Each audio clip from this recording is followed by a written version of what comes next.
नमस्कार मंडळी, welcome back to my channel. I hope की तुम्ही सर्वजण मस्त आणि मजेत असाल.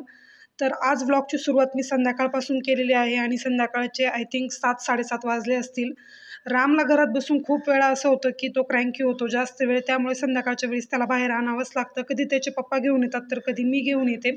तर आज मी ते रस्त्याला वॉक करण्यासाठी त्याला घेऊन आले होते आणि संध्याकाळच्या जेवणाची तयारी वगैरे करूनच मी त्याला खाली घेऊन येते. कारण असं होतं की घरी जाताना कधी कधी लेट होतं आणि गेल्यानंतर रामची झोपण्याचीच वेळ होते आणि त्याचा खाऊ वगैरे यामध्ये खूप जास्त वेळ जातो आणि तो क्रँकी होतो. त्यामुळे मी जेवणाची तयारी वगैरे सर्व करूनच खाली जाते. आणि नेक्स्ट डेला रामला मला हेअरकटसाठी देखील न्यायचं होतं. लग्नाला तसा खूप वेळ आहे, पण मावशीची पूजा वगैरे असल्यामुळे म्हटलं की त्याचं हेअरकट करून घ्यावी. आणि सुरुवातीला रामचे हेअर्स खूप ड्राय होते, त्यामुळे खूप प्रॉब्लेम व्हायचा. कारण मी सुरुवातीला सोप वापरायचे त्याच्या हेअरसाठी, पण आता सेबामेडचा शॅम्पू जेव्हापासून यूज करायला लागले ते त्याचे हेअर छान मेंटेन व्हायला लागलेत. आणि रामचे हेअर जास्त थिन असल्यामुळे आफ्टर शॅम्पू थोडेसे ड्राय होतात, त्यामुळे जास्त केअर घ्यावा लागते. आणि त्याच्यानंतर मी पूर्णच हेअर रिमूव्ह करणार आहे, कारण खूप केस पूर्ण कोरडे होत नाही आणि त्याच्यामुळे त्याला कोल्ड वगैरे होत राहतो सारखा. त्यामुळे ज्यावेळेस लग्न वगैरे पूर्ण होऊन जाईल सर्व सेरेमनी, त्यावेळेस मी त्याचे पूर्णच हेअर रिमूव्ह करेल. आणि घरी माझ्याकडे ट्रिमर असल्यामुळे मी त्यानेच त्याचे हेअर्स वगैरे रिमूव्ह करते किंवा हेअरकट देखील करते. पण काही जर अदर फंक्शन वगैरे असेल तर असा प्रॉपर सलूनमध्ये जाऊन त्याचं हेअरकट करते. आणि सलूनमध्ये हेअरकट करायची त्याची ही दुसरी वेळ आहे. सुरुवातीला एक वेळेस मी तुमच्याबरोबर त्याचा तो हेअरकटचा व्हिडिओ देखील शेअर केला होता.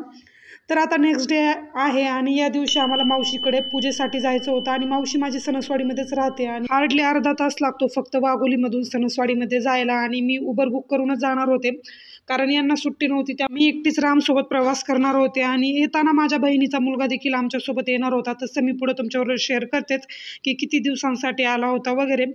तर आता रामचं सगळं मॉर्निंग रुटीन आवरून झालेलं आहे. आणि काल ज्या हॉलमध्ये मी तुम्हाला रामसाठी टी शर्ट्स वगैरे दाखवले तेच मी रामला वेअर केलेले आहेत. तुम्ही पाहू शकता एकदम प्रॉपर फिटिंग वगैरे आलेले आहे.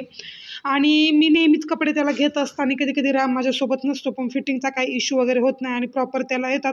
तर आता तो शूज वेअर करून बसलेला आहे, कारण त्याला असं वाटतं की बाहेर फिरण्यासाठी जायचं आहे. आणि शूज वगैरे कॅप वगैरे घातली की तो बाहेर नेण्यासाठी मला खूप हट्ट करतो आणि कधी कधी खूप रडतो देखील जाण्यासाठी. तर आता दुपारचे 3-3:30 वाजले असतील आय थिंक. आणि बॅग वगैरे आवरून मी रामसोबत निघाले होते. तर बॅगमध्ये जास्त काही गोष्टी नव्हत्या ज्या की लग्नासाठी मी घेतलेल्या होत्या. साडी वगैरे ते पूर्ण रेडी झालं होतं, ते मी मम्मीकडे घरी नेऊन ठेवण्यासाठी देणार होते, कारण जातानाची जर्नी थोडीशी इझी व्हावी आणि ट्रॅव्हलिंगमध्ये लगेज वगैरे थोडंसं कमी व्हावी, म्हणून ते मी सोबत घेतलं होतं आणि मम्मीसोबत देईल जेणेकरून की ती घरी घेऊन जाईल. तर सरसवाडीमध्ये आम्ही बाय उबर येऊन पोहोचलो होतो आणि तिथून नेण्यासाठी माझे मामा मला आले होते आणि मामासोबत मी घरी गेले.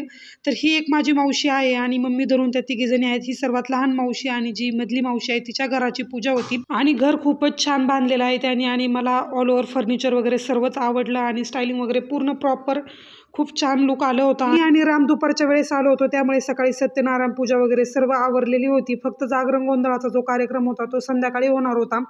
पण रामला घेऊन जायचं आणि सोबत माझ्या बहिणीचा मुलगा म्हणजेच बंकू पण येणार होता, त्यामुळे मी लवकरच उबर वगैरे बुक करून पाठीमागे जाणार होते. कारण संध्याकाळच्या वेळी मुलांना घेऊन जाणं आणि ट्रॅव्हल करणं खूप डिफिकल्ट होऊन जातं आणि 2 मुलांना सोबत कॅरी करणं हे देखील खूप डिफिकल्ट आहे. आणि वाघोलीमध्ये उतरल्यानंतर हे आम्हाला तसं घ्यायला येतीलच, त्यामुळे मी लवकरच आवरून इथून निघाले. जेवण वगैरे झाल्यानंतर आम्ही लगेचच घरी जाण्यासाठी निघणार होतो. तरी ते वरती रूममध्ये बसून सर्वजण गप्पा गोष्टी मारत होते आणि आम्ही जाण्याच्या आधीच सर्वजण आले होते. तर थोडक्यात मी तुम्हाला घरचा लुक दाखवत आहे. आणि पूर्ण काय प्रॉपर असं शूट वगैरे करता आलं नाही, कारण सगळीकडेच पाहुणे वगैरे बसलेले होते. आणि अशा वेळेस असं होतं की आपले सर्व रिलेटिव्स वगैरे येतात आणि आपण गप्पा मारण्यातच जास्त बिझी होऊन जातो. तर देवघर मला खूप आवडलं आणि देवघराची रचना वगैरे देखील खूप छान झाली आहे. तर बाहेरून एकदा मी तुम्हाला दाखवत आहे की कसं आहे पहा. पूर्ण कंपाऊंड वगैरे केलेलं आहे आणि प्रॉपर होम टूर जे आहेत, जेव्हा मी परत कधी जाईल त्यावेळेस तुम्हाला प्रॉपर होम टूर देण्याचा प्रयत्न करेन. तर आता संध्याकाळचे 6 वाजलेले आहेत आणि ते जेवण वगैरे चालू आहेत आणि वहिनी वगैरे सर्वजण घरून आलेले. तर त्यांच्यासोबत जेवण वगैरे करून मी दोन्ही मुलांना घेऊन लगेचच पुण्याला जाण्यासाठी निघाले. तर पाहू शकता हा माझ्या बहिणीचा मोठा मुलगा आणि आता अजून एक लहान मुलगा आहे तिचा, जो की 6 मंथ प्लसचा आता झालेला आहे. तो देखील व्हिडिओमध्ये तुम्हाला वेडिंगच्या व्हिडिओमध्ये पुढे दिसेलच. आणि त्या दोघांना घेऊन जाणं काही एवढं डिफिकल्ट राहिलं नाही, कारण मुलं शांत बसलेली एकदम आणि जेवण वगैरे झालेलं. आणि रामसाठी खाऊ वगैरे मी घरूनच बनवून नेलेला, कारण बाहेरचं खाणं तो जास्त काही खात नाही. आणि त्या दिवशीसाठी तेवढं शूट केलं आणि त्यानंतर मला काही शूट करता आलं नाही आणि घरी आल्यानंतर मुलांच्यामध्येच मी बिझी होऊन गेले. नेक्स्ट डेला दोन्ही मुलांना घेऊन आम्ही परत डीमार्टमध्ये आलेलो, कारण थोडीफार शॉपिंग करायची होती घरी जाण्यासाठी आणि काही वस्तू राहिलेल्या होत्या आणि काही वस्तू मला बंकूसाठी देखील घ्यायच्या होत्या.